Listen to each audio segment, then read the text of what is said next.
twisted chain can be used on its own, but it's also an important foundation stitch for other stitches such as oyster stitch, rosette chain, and Spanish stitch, which is also known as Spanish knotted feather stitch.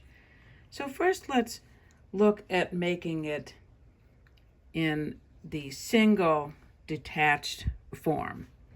So if you were making a regular chain stitch, a regular lazy daisy or detached chain, you come up like this and you can have the loop under the needle in either direction, either left to right or right to left. You can sew it right or left-handed.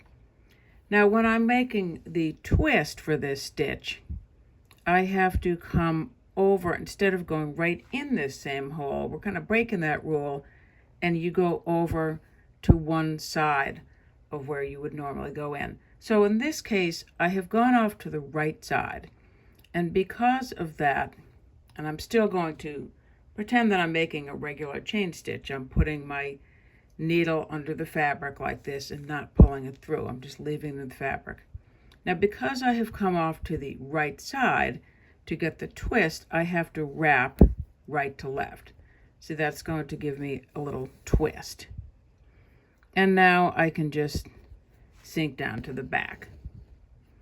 So I can do the same stitch, and you can sew this stitch right or left-handed, of course, so I don't have to switch to stitching left-handed to go off to the left side.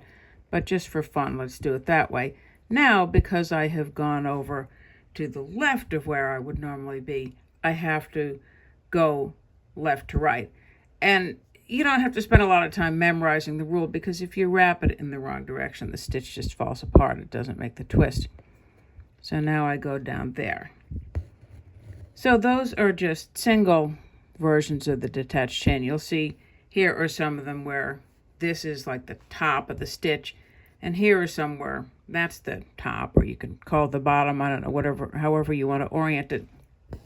I think if you're learning this stitch, it's a good idea to learn to do it in either direction, either stitching away from you or stitching toward you, because then you have to keep track of, okay, I'm over on this side, and you'll learn how to work your way through it. And you're going to need to have some flexibility in which direction you stitch this stitch from, so that you can do things like the Spanish stitch later on, which is a beautiful stitch, and that's for a different video.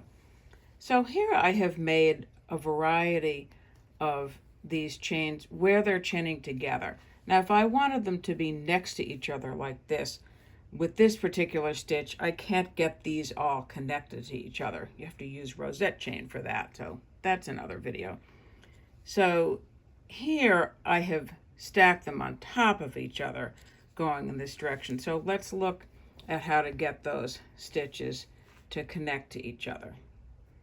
So I'm going off to the right of where I normally would, so I have to wrap right to left. There's my wrap.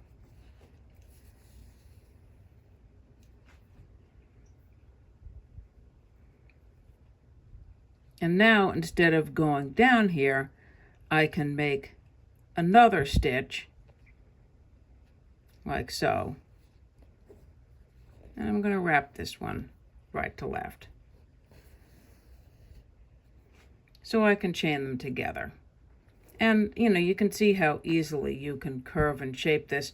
I think this is an especially nice way to make a simple vine kind of a thing. And you can imagine with this that you could put little French knots on the end of these. You could put things, beads or French knots or other little stitches, lazy daisies or something inside of these.